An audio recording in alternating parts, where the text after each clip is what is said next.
Hello, welcome, and well done for finding us. We're recording this live from Scotland as both an audio podcast, but also as a video for our YouTube channel, so feel free to check us out over there as well. My name's Simon. I'm here with my good friends and co-hosts Brucey and JB. Today is June the 29th, 2021, and this is the Boorach.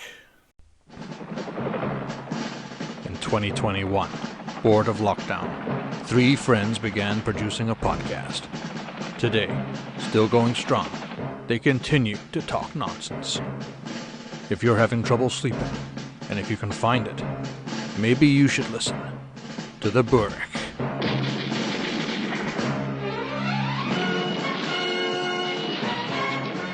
Good evening, Bruce. Hello, Simon. How's it going? Not bad, thank you. How's yourself this week? Yeah, not too bad. Not too bad. Bit Good. Bit busy. I'm supposed to be on holiday from work, but preparing for a fringe show is busy, and obviously the wee one not being in school also needs occupying and busy. So yes, Busy. My visions of just a nice chilled time have disappeared. Oh dear. And JB, thanks for coming back for week number 2 in the absence of Jimmy D. How are you this week? It's quite all right. Thank you for inviting me back on. Yeah, doing okay. Thanks. I'm 2 vaccinated up now. Had the second one this morning. Not feeling any effects so far. So feeling okay. But yeah, bit busy time. I finish up on Friday for a week off work. Heading off to the exotic coast of Fife on Saturday for a week. So looking forward to that. But just trying to get everything lined up. We've got a decorator coming in as well when we're away to do a couple of rooms. So we've got all that kind of that stuff going on as well. We're preparing for that and picking colours and sorting out things. So it's pretty hectic. But yeah, on the whole, pretty good. You see, JB, are you making any of those decisions? No. My interior design skills are sadly lacking. Yeah, sadly lacking. Handing the credit card away. Yeah? And lifting heavy things. Yeah, that's it. Brilliant. Yeah, we've all been there. But good. At least when you're on your beach next week, you'll get perfect 5G reception. You'll be fine. Oh yes. That will be. Yeah, I'm looking forward to that. Good. All right. Well, good to have you both back. Let's crack on, shall we? And sort of go with our first sort of topic of the week, which is what's on our mind. JB, if you'd like to perhaps kick off this week with what's on your mind. So I'd like a wee dabble in the gambling side of things, sports betting, not to any great extreme, just the odd couple of pounds on the golf sometimes, the odd football match. I used to do an accumulator on the football, we maybe one from each section, that type of thing, but maximum £5, or sometimes in the majors at the golf I would do perhaps a fiver each way, tenner on somebody, that type of thing. So I'm always kind of interested when I see stories about gamblers having sort of better luck than me. Now, there was a guy based in London, and he's actually put on a 6-fold bet this week that culminated on Sunday night with Harris English winning the Travellers' Championship on the PGA Tour in America. So that was a 6th leg in this accumulator. So I'll tell you what the legs were. First one was Croatia to defeat Scotland, then England to defeat the Czech Republic. Next one was a golf. The next 4 are golf actually. Steve Stricker to win the Senior Players Championship, Nelly Korda to win the Ladies Major PGA, and Victor Hovland to win on the European Tour. And then the last one was Harris English. Now this guy put about around about a tenner on, and the odds were somewhere around 90,000 to 1 for this coming in. So he's basically put this, and I would never dream of putting anything like that on. I mean, I would put that amount on one person to win. Just but the odds are stratospheric, 90,000. So he scooped over £1 million from Bet365 on this 6-way accumulator. So I just think this, but I also think, how many times has he put one of these on? You only hear about the winners, but how many times, how many years has he been putting something similar on to get there? But it's just fair play to the guy. Absolutely brilliant, but it's always good to see the bookies having to pay out a big lot. But that just really kind of put a smile on my face, because I dabble a little bit. I don't have a bet every week. Once the football season kicks in properly, I'll probably do something every week on the football, and usually the golf for the majors. But other than that, not much at all. But that's absolutely phenomenal. Even for in terms of the golf ones, each of the golf ones, there's 150 odd other people in the field that can potentially win these golf events as well. It's mind-boggling stuff. Yeah. No, you can't have any inside knowledge to do that sort of thing, I guess. It's just lucky, I guess. Is it? Well, I think that there's obviously a bit of knowledge, and he's going on his own kind of instinct. Steve Stricker, winning that seniors thing, he's done really well since he turned 50 and went on to the seniors tour. Nelly Corda, she's been going great guns on the ladies tour. After that win, she's gone to number 1. Victor Hovland, again, a young player, 23, Norwegian guy. He's coming through in the scene. He's been challenging at some of the majors, and a good bet. But it's like to actually bet on one guy to win at one golf competition. That usually the best odds. And if you're betting the likes of Dustin Johnson, McIlroy, or these guys, you'll get 9, 10, 11, 12 to 1, which is still a reasonable set of odds. But to actually have 6 different bets come in, it certainly made me smile, and it interested me, the fact it's kind of going across football and boxing as well, and it's not tempting me into doing similar. I'll probably just stick to my same old routine, because I think no chance that's going to happen to me. But. Well, it's like the lottery, I suppose. Someone's got to win it, haven't they? So. Yeah. Eventually. But I know what you mean, JB. I put the odds quid on here and there on these accumulators, and you go, oh yeah, I'll do 9-fold. The odds are 100,000 to 1, and they're all. Yeah. Usually it's I do football accumulator, and it's such and such team at home, and actually they're all relatively sensible. You're not asking for some kind of wild, but they never all come in. They never ever all come in. There's always someone who drops a point or whatever.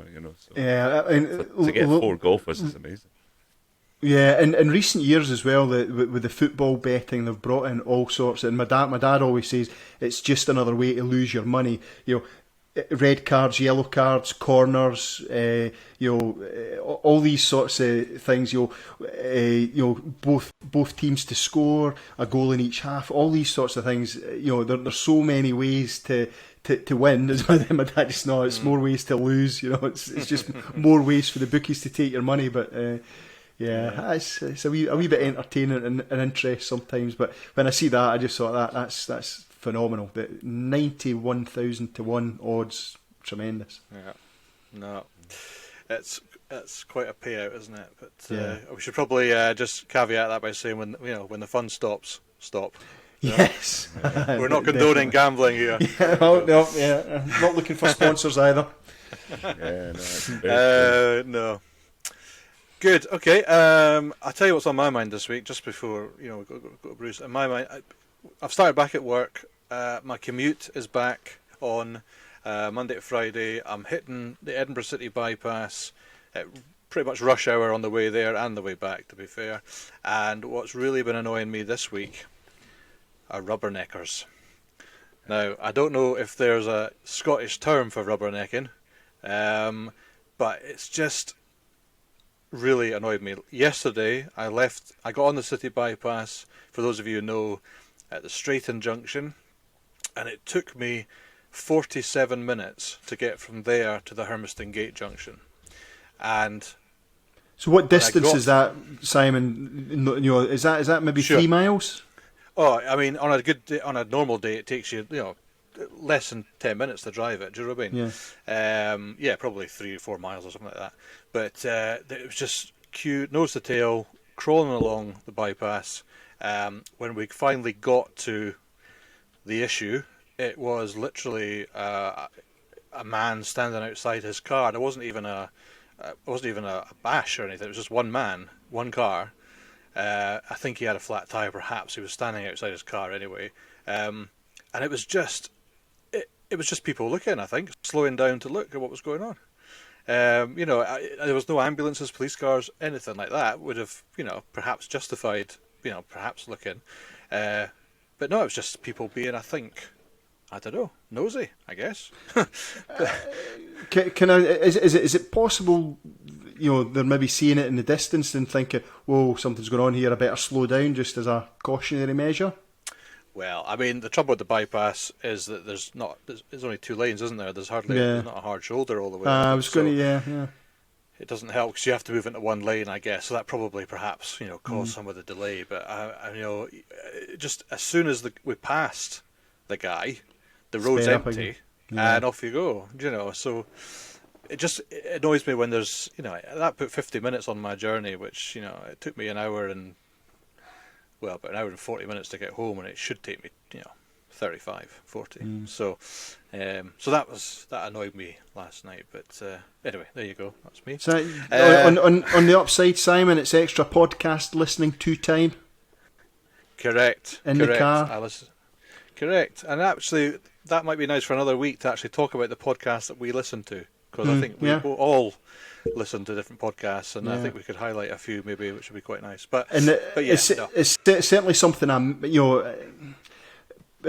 commuting to the Gyle was that was my daily commute when I did work in the office, and having that time in the car, that was my time for listening to podcasts. So that's a miss. I've got to kind of do it at other points. And it's not often I'm in the car on my own. I'm usually kind of running my daughter somewhere, and she's not really up for listening to my type of podcast. It's usually gangster rap that comes on or something like that. So, but do you not just leave the house at the normal time, sit in your car for an hour, and then get back in your house again?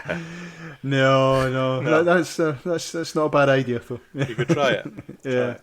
You could recreate Simon's experience and just sit in a traffic jam for go nowhere for an hour. Yeah. You'd be getting exactly the same experience. Just shout at a few folks for no reason. Exactly. But I think, do you not think the bypass is just a really poorly designed road? It is not fit for purpose. Full stop. Well, it's 30 years old, and I'm not for a second do I want to be a bypass defender, but it wasn't designed for the volume of traffic that it's got. So it takes, like you say, literally one thing to snarl, the whole infrastructure up, because there's so many folk using it. I mean, I'm still a bit bemused as to where everyone's going. I mean, it's kind of what's segueing onto what's on my mind every week. I take my daughter to football at the Orium, round the same bit of the bypass you're talking about, Simon. 3 o'clock on a Friday, and it, without fail, takes 45 to 50 minutes. It's absolutely jammed.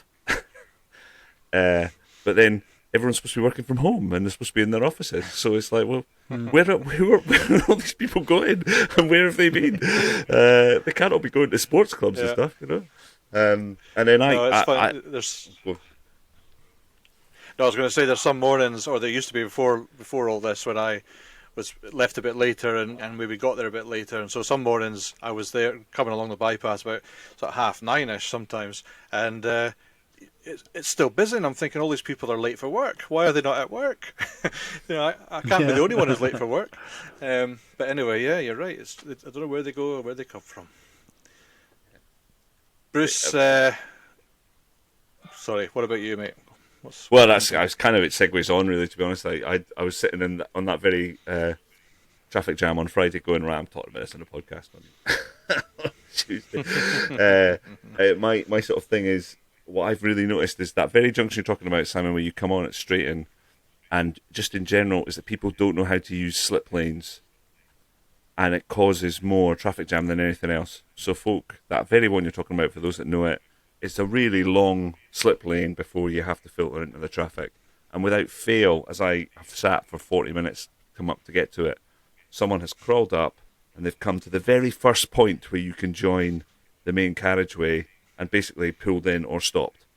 So it means everyone else behind them has to stop, and usually it means that the folk that are on the inside lane have to stop.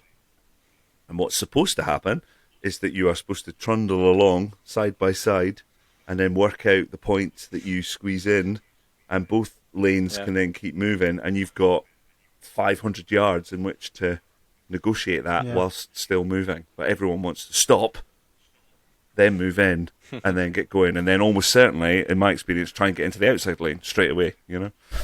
And it makes my blood boil. Sorry.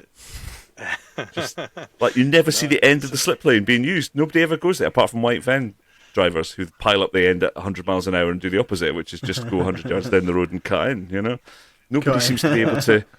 It's supposed to be a merging lane. You're supposed to merge. That's properly, the whole point of it. Yeah. So you don't stop straight away. You're supposed to use the whole lane to find the gap. And obviously those on the inside, on the actual traffic, need to give you a bit of space. But they've got time to adjust their speed in order to do it. But everyone stops. Oh, anyway, sorry, rant over. But that was what's on my mind. Good. No, it's good. It's a good point. It's a good point. I've seen it done myself, and I've been part of it myself. And yeah, it can all go wrong very quickly. But luckily, well, like you say, I mean, there's supposed to be less cars on the road at the moment, but I don't know if there is or not. But certainly we're told there are. But it seems. I mean, take where I work, the university, there's no one working there at the moment. Everyone's working from home. I mean, there's hundreds of people that would normally be filling the car park there that are not on the roads. So if you multiply that across every building that's currently sitting quiet, what the earth is going to happen when everyone's back to work and trying to get home at 5 o'clock on a Friday? It's mental. But, is there too much traffic on the roads? You know, making the bypass bigger doesn't help, does it? Factor in there's barely any flights leaving from Edinburgh Airport as well, so that's going to be a big reduction on traffic flow coming around the bypass and down the M9 and M8 and stuff like that as well. So yeah, I mean, it does lead on to the bigger question that Brucey hinted at there, which is and I'm part of the problem. I am one person in one car. And you look out your window when you're driving, and everybody is one person in one car. And we should be car sharing and taking off a third of the cars off the road, I guess. But and then unlikely to happen. That takes you nicely into public transport. Pullman to Edinburgh on the train, it must be in the realms of £14 return, something like that. Just insane. Yeah. That's not good value. Just terrible. Why would you? I suppose it is cheaper to drive. Yeah. Yeah. But that's rather than invest money in a new bit of bypass. Subsidise that train journey by 70%, and then I'll take the car because it's £4 into town, and I can be in the centre of Edinburgh as opposed to what's going to cost me roughly the same as it is in fuel. And I mean, I don't know. There's no easy solution, I guess, but no, but no, it's a very valid issue that everyone faces, or a lot of people face. So, well, if anyone's got any suggestions how we solve Scotland's traffic problems, do write in and let us know. Just while we're talking about that, just so people can know, sorry, JB, that our email address is theBoorach@hotmail.com. If anyone wants to drop us an email for anything, we're on Twitter at Boorach1, and our YouTube channel is the Boorach. And I should apologise that last week's episode is still not up on YouTube. I'm having some technical difficulties this week. Outrageous. But it will be uploaded as soon as I can work out the YouTube. Can I just chuck one more thing inside, which is that the absolute irony of the fact that Fast and Furious 9, which features Edinburgh, has been released. About car chase around Edinburgh and how all that, and you struggle to get across Edinburgh in an hour, let alone in 35 seconds or whatever. Correct. I went to see that the other night. I don't know if you boys have seen it yet, but it is the Fast and Furious film that killed the Fast and Furious series, in my opinion. Jump the shark. It jumped the shark. I don't want to ruin it for anyone who's not seen it, but there is a scene. I'm just going to say. No, I can't even say too much about it. It'll ruin it. But anyway, No spoilers, just Si. No no spoilers. spoilers Come on. here. No, just I could not believe what was happening. But anyway, right. Let's move on to our new weekly feature, live from Bruce's house. Bruce, it's over to you for the sports desk. Simon, just before we jump into Yes. the sports desk, can you explain what the term "jump the shark" means? That mystified me. Jumping the shark is sorry. It's basically where your everyday plot of a program or a film goes way way out of control and unbelievable to an extent where you jump the shark. It came, I believe, from an episode of Batman. Am I right, Brucey? The 1950s No, it's Happy Days. series Batman. It was Happy Was Days. it Happy Days? now. Oh, right. It's the Fonz. And that where the Fonz jumping the shark, literally jumping the shark. Literally, there was an episode of water Happy skis. Days. Yeah, he's on water skis and he was having a water ski lesson or something and had to go over a ramp and there was a shark underneath it. And, it was just at that point where, come on. Like, this is just gone too It far. just becomes too far, yeah. Okay, that's good. Thank you for that. That's I like these kind of trivia things and wee nuggets that I don't know. Nah. So as I mentioned, Fast and Furious 9 jumps the shark in a big way. Right, let's go back to our regular slot of Brucey and his sports desk.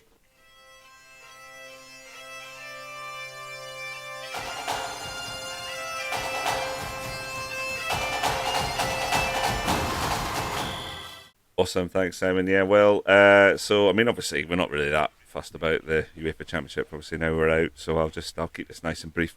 We've not long since we started recording. England have progressed, having beaten Germany for the first time in 54 years in a knockout competition. So.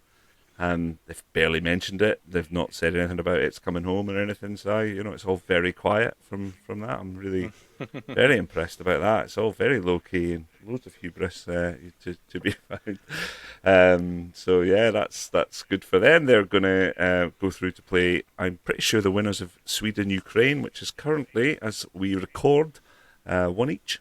So we'll have to see how that one pans out over the rest of the evening. Yesterday was a brilliant day for those that watched it.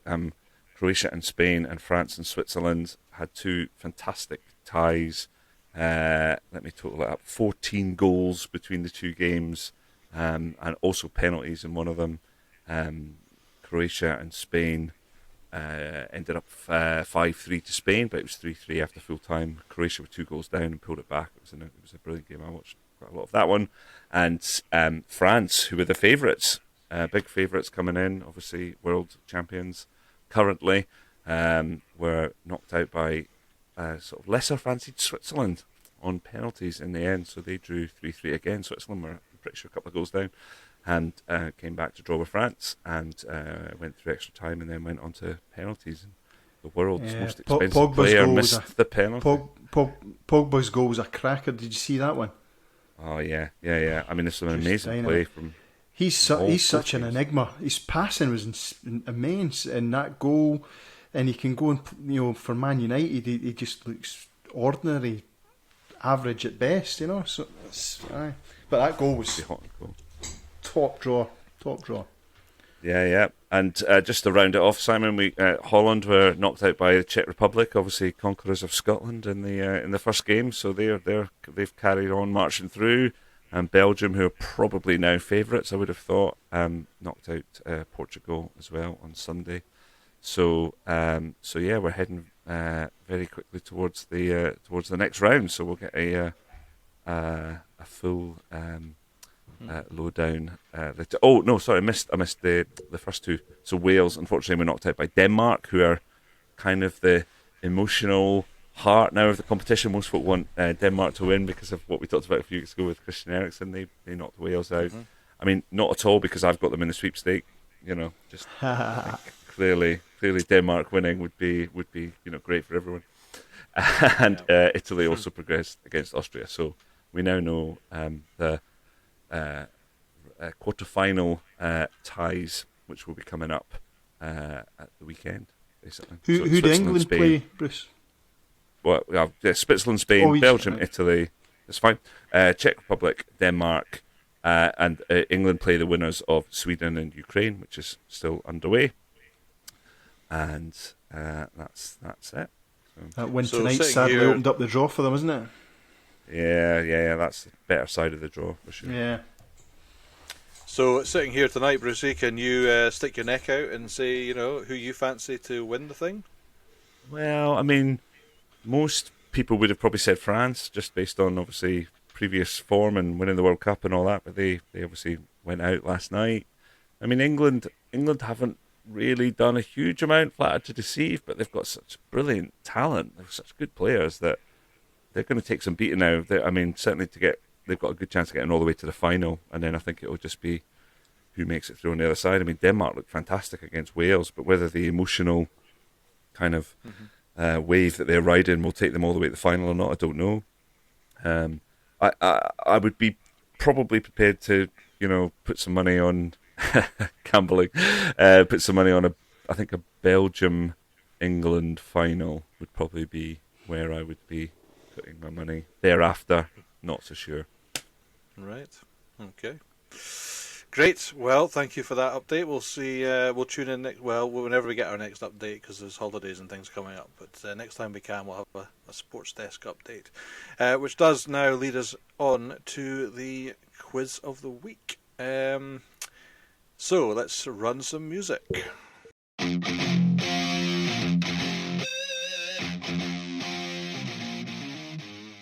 We've got 90 seconds on the clock. We've got 15 questions. JB, are you ready? Ready to go, Bruce. Ready to go. Okay, starting the timer now. What is Scotland's national animal?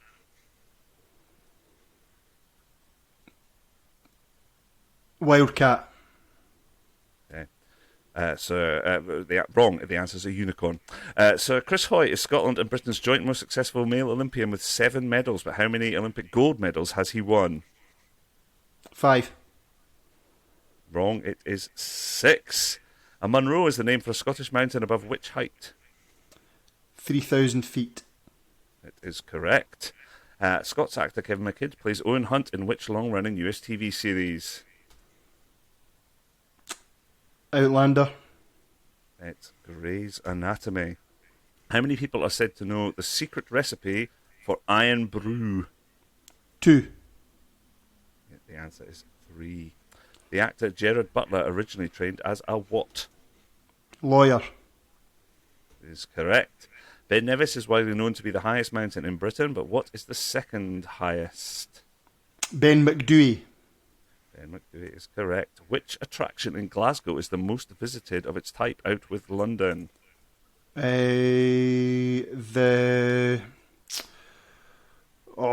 in the gardens. Kelvin Grove Art Gallery. Why, yeah, Kelvin Grove Museum I will give you Museum. because I'm a generous soul. Which building in Glasgow is the tallest building in Scotland? Oh, the Glasgow Science Centre Tower. The Glasgow Science Centre Tower is correct. Well done. Brilliant. Okay, let me just total up the scores. 1, 2, 3, 4, 5. 5 in 90 seconds there, JB. Not too bad. Not brilliant. Not brilliant. Bad. Well done, though. Well done. It's not all right. Sorry, I had to set the questions up so that you didn't have too many from just last week's quiz. No, that's fair. That's fair enough. There was ones there I should have known. Oh, okay, okie doke. Right, Simon, pressure's on. It's over to you. Okay. So, a quick reminder that if you don't know the answer, that you say pass, and we will either come back to it or we will move on. All right. Okay, you good to Roger. go? Ready to go. No, it's Brucey. Oh, right. Let's give it a go. Right, Simon. Sorry, better start my timer. You ready? Okay. And Simon, what is the name of the famous trading route that links Afghanistan and Pakistan? The Khyber what? Straight. Wrong. In sport, Baker Mayfield of the Cleveland Browns recently recorded the longest what in an NFL American football game? Series of passes. Pass, correct. In the game of Monopoly, what must you not do to go when you are sent to jail?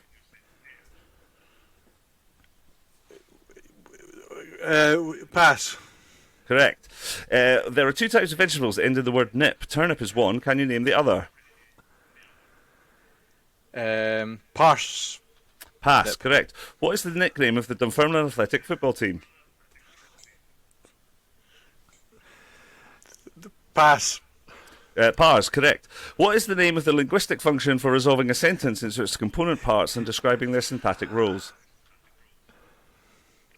Pass. Pass, correct. Yes, the pass, yes. Billy Gilmore completed 40 of 44 of which football function in the match versus England on Friday night? Pass. Correct. In sound engineering, a low watt filter only allows low frequency signals from 0 degrees to its cutoff frequency. Be a pass. A pass, low pass filter, yes. In tennis, when one player is at the net and the other player strokes the ball to either side of their reach and scores a point, it is known as a what? Pass. Pass, correct, Simon. Fantastic. That was really well done there. Brilliant. Wow. And I thought that was going to go horribly wrong there when you got the first one. Yeah. Good, I didn't realise I knew so much. That was carry on up the Khyber Strait for a bit there, wasn't it? I didn't actually realise what you were doing until question 3, I think. Sorry, Jamie. Brilliant. No, that was good. No, that is good. That is good. The NFL question I literally thought about and thought it must be the number of passes or something. That's a genuine answer there. I didn't get to my favourite one, which I was going to say in the Star Wars movie, Han Solo's character famously claims to have done the Kessel Run in 12 what? Six. Pass 6? Yeah, pass 6. Yeah, good. The other one was the Gandalf inside the mountain with the Boorach. Magic. Well done. The other one I had was the button that the drivers press to engage the drag reduction system in Formula 1 is known as the push to what button. Very good, mate. Very good. Very good. Bit of a well laugh done, for the well quiz. done. This week. Yeah. Yeah, good. Like it. Good. And right, well done. That's good. Just one more thing, Si, and you can absolutely tell James that I don't send you the answers because quite clearly you didn't get the memo for the first one. That is as evidence. Yes, you're right. That's clearly not set up. Proof for Jimmy that you don't get the answer. That's an absolute classic. The Khyber Strait. The Khyber Strait. Good. Oh dear. James. Oh right. We'll just good. Did I win then, or what? Yeah, you won this week, Si. That's a point for Si. Well done, Jimmy will be raging. He won't be bothered about that. He'll just be raging that he's won. I know.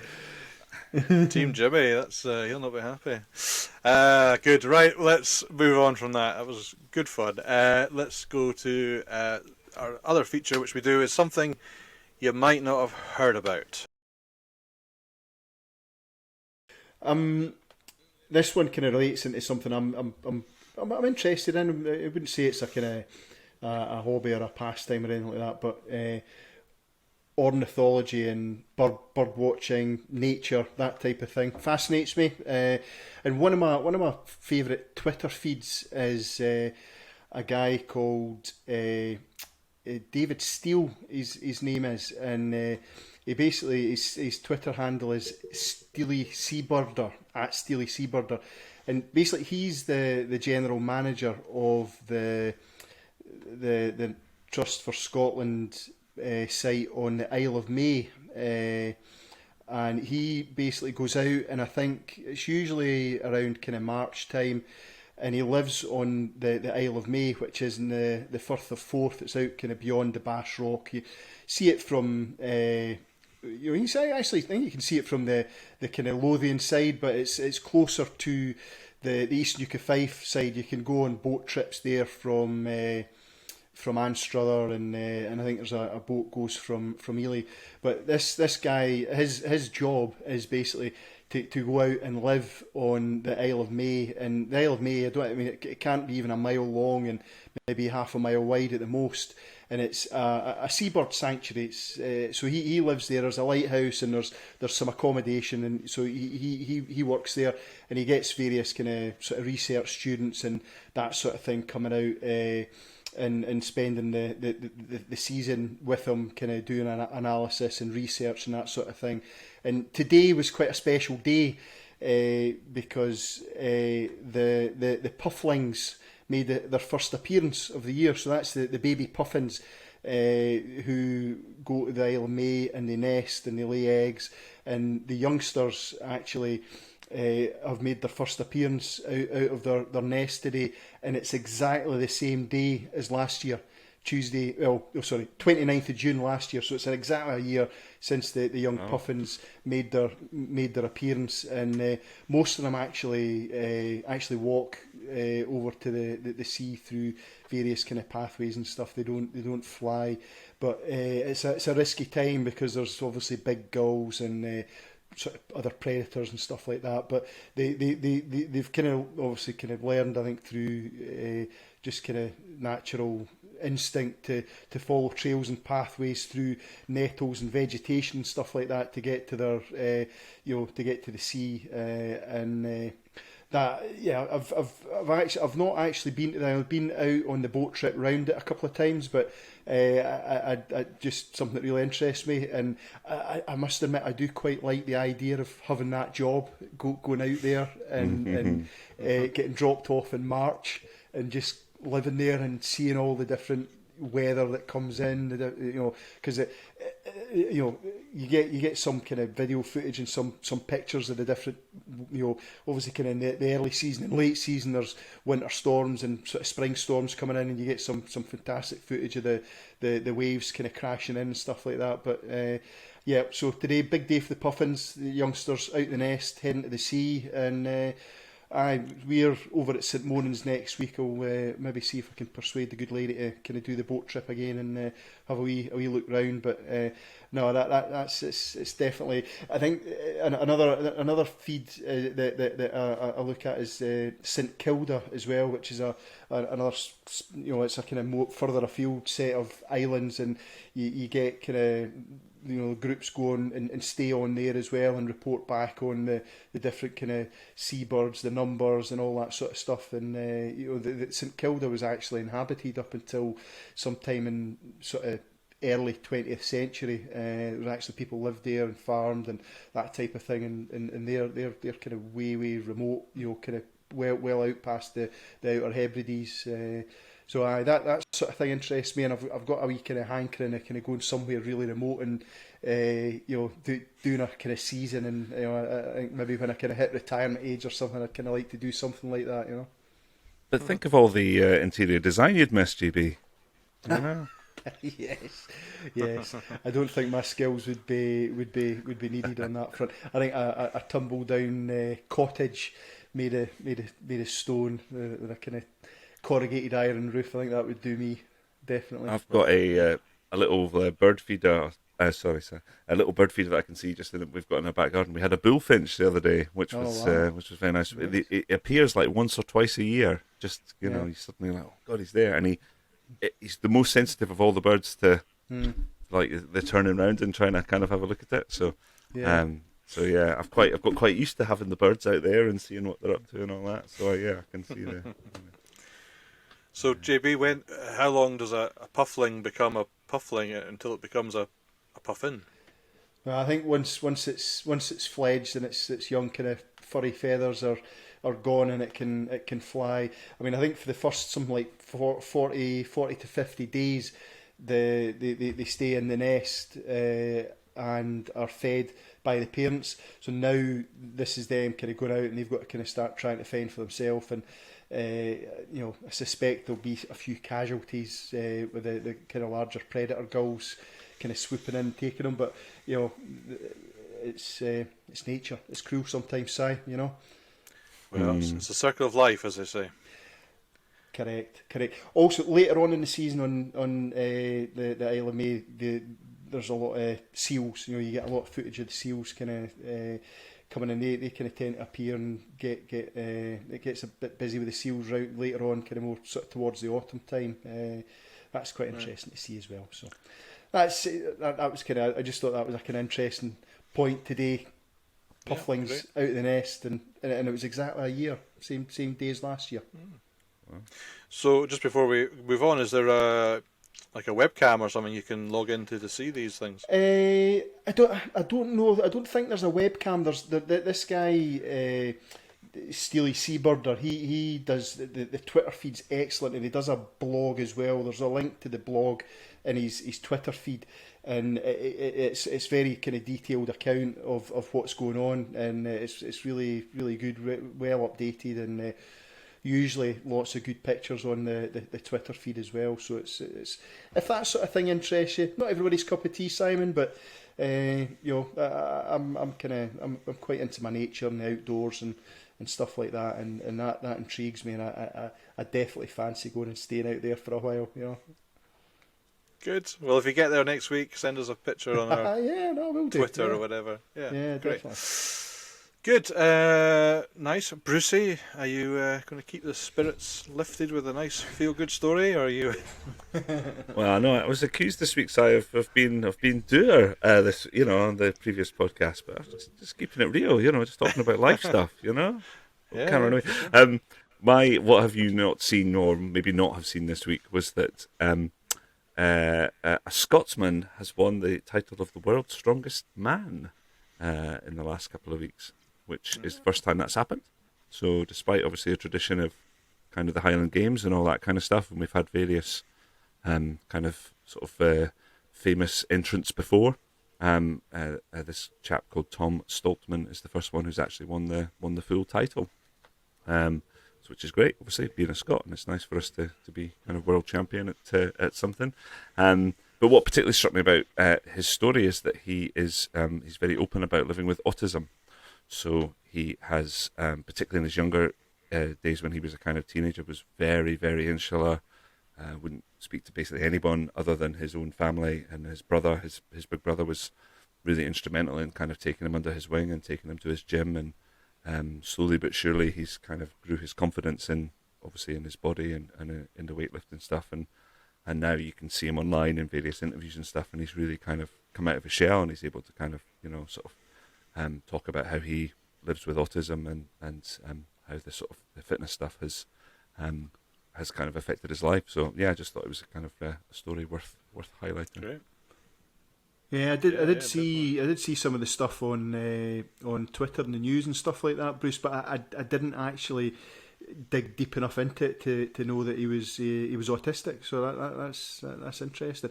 Did he have any background in kind of Highland Games, competing, that type of thing? Because I know they're the world's strongest man. They always kind of try and do like lift the big stones and stuff like that, and do kind of more traditional kind of tests of strength rather than just kind of straight lifting barbells and stuff like that. So has he had a background in the Highland Games, do you know?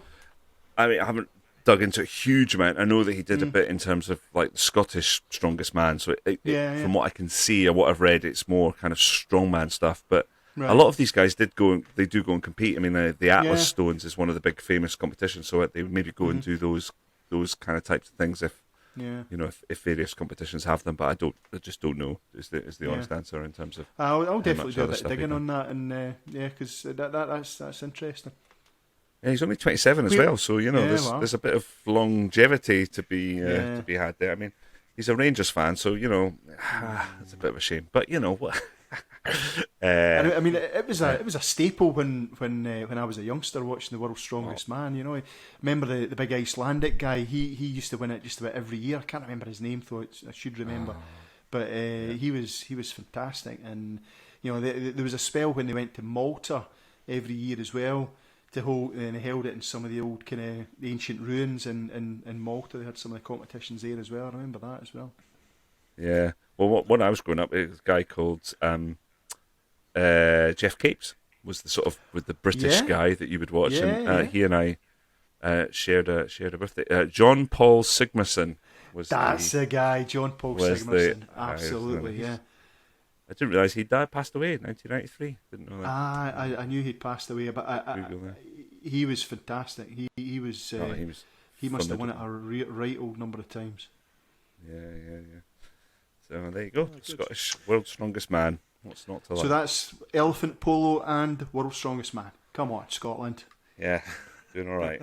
Punching. Punching. Second in the curling. Yeah, well, unified light welterweight world champion as Josh, well. Josh yeah, Taylor. absolutely. Yeah. Doing all right.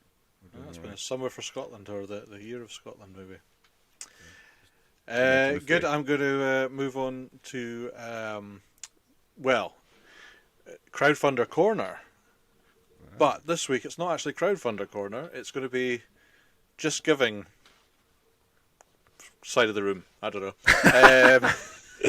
I couldn't think of anything that started Just with a giving J. alcove. Yeah, just a little alcove.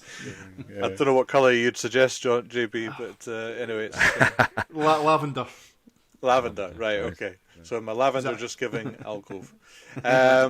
This was sent to me to draw attention to. It's a charity walk we're highlighting this week in aid of Parkinson's Scotland. It's actually taking place on the 3rd of July, so by the time people hear this, it's probably maybe have happened or just about to happen. I don't know if you can give after the event or not, I'm not sure, but it's a 6.5 mile walk leaving from Lodge Newbattle at 12 noon on Saturday the 3rd of July, and they're going to take in Lodge Dalkeith Kilwinning number 10, and then they're going to Lodge Dalhousie and Bonnyrigg. So it's a 6.5 mile route taking in 3 different lodges, all for raising money for, like I say, Parkinson's. So far, they've raised, as of tonight, £1,154, which is great. And I'm sure by the time they get to Saturday, they'll have raised even more. Obviously Parkinson's, as you know, anyone can get it. There's no cure for it at the moment, and it just gets worse over time, as we know from the sort of high-profile cases that are out there. So I think anything we can do to raise the understanding of it and raise money to help try and beat it is got to be a great thing. So interesting kind of connection there to a chap I played golf with on Saturday. He was a retired gentleman, and he worked in the pharmaceuticals industry, and the area he worked in was around Parkinson's and the medication around Parkinson's. So he explained that up to a certain point in Parkinson's, once you go past a certain point, there's only 3 different types of medication that you'll get prescribed for you. Before that, I think there's a multitude of stuff, but I think once it gets to a certain point, that there's only 3 different types, and his company made one of these types of the 3 that can be prescribed. So his job was basically to travel around the country and meet with consultants and doctors to talk about it, and basically try and kind of encourage them to go with his company's version of this drug that I mean, I don't know what it actually does, but it possibly slows or alleviates some of the symptoms going on with it. But it was just kind of, he talked about Parkinson's there. That was quite interesting. The guy, he'd been working in that industry for a long time and not long retired, and so yeah, it's a good cause and worthwhile. No, definitely. Good. Well, if anyone wants to donate to this, it's justgiving.com, and then you just look for 3 lodges on the 3rd charity walk. If you put in 3 lodges, it comes up. And it's obviously because it's based around, I think Masonic lodges. But good luck to everyone doing it, and I hope they raise, all the money they hoped they would. Mm-hmm. So thank you for drawing that to our attention. And now we're in the absence of Jimmy D again this week. We are going back to our new regular feature, which is Brucey's Beer of the Week. Superb. Right. So, beer corner this week. Just very quickly wanted to just dive back into last week for those that are alcohol free. That Warsteiner do a alcohol free version, which is apparently fantastic. So, for those that are maybe off it, then it's worth checking out their alcohol free version. And But this week, oh, go on, Jimmy. no, I was just going to say, just on the alcohol free, low alcohol stuff, they all tend to be low in calories. So if you're watching your calorie intake, they all tend to be very very low in calorie. The low alcohol and no alcohol beer. So just if anybody's doing that sort of stuff. Yeah, good. We should do an alcohol-free one at some point because there's some really good ones out there. So this week's beer of the week, in lieu of Jimmy's whiskey of the week, is I think the best beer I've ever tasted, which is quite a claim. Wow, I realise, but I absolutely love it, and it's quite expensive hobby, and it's we'll just cut straight to it. It's an Augustiner München Lager beer Hell, and it's a Helles beer, which tends to be a kind of lighter beer. This particular one is from Munich, and it's got its date of, what is it, not date of origin, obviously date of origin, place of origin kind of stamp. And Augustiner is actually sort of more independent brewery in Germany. Some of the, like Warsteiner and Löwenbräu and these kind of big companies in Germany are much bigger kind of brewing companies, but Augustiner is a small independent one, although it's not that small because it, it does kind of travel the world. And it was founded in, I just looked up the information there, apparently was first mentioned by name in 1328. So it has been around for some time. And what's interesting about the Augustiner Brewery is they tend not to advertise. They're quite traditional. The label hasn't changed for, it's kind of sort of 20 odd years. They haven't gone into kind of marketing or kind of a big push of it. They basically let the beer sell itself, which I think is kind of sort of a brilliant thing. For those that are only kind of listening, it's a kind of green and white label, and there's kind of gold around the edge, and there's a picture of a man, and then there's kind of 2, 4, 6, 8, 10, 12, 14, 16 gold medals for beer looped around the gentleman in the middle of the sticker there. So, so it's a Helles beer, a lager, premium lager basically, and obviously because it's from Germany, matches the Reinheitsgebot, the German purity law, as we discovered last week from Ingolstadt. And this one is just, I just think it's beautiful thing. What's the standard size of bottle, Bruce? So this is a 500ml. 5. This one, and you can buy it in a case. So I buy it from an online merchant, so Beer Hawk in this case, but you use Beer Hunter and there's various other kind of importers. At various points, we used to have a little beer shop just down the road before the guy retired, and he used to stock it, so I'd be able to get my hands on it. But it's become kind of slightly more difficult to get hold of. It's not a one you'd get off the shelf in the supermarket. You'd have to go looking for it, and it ain't the cheapest. It's you're talking £3 a bottle, pretty much. Is about the best you can get it for. So it's kind of sort of serious sort of stuff. So what makes it so nice for you, Bruce? What's this?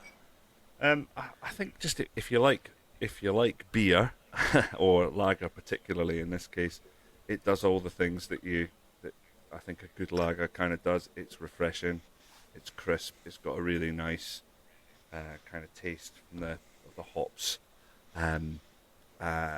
It's absolutely perfect for this time of year in terms of kind of the being out, pretending to work in the garden like Jimmy D, and you want that kind of beer hit, then this kind of gives it. I'm just gonna sample it. I'm not gonna do the lip licking, just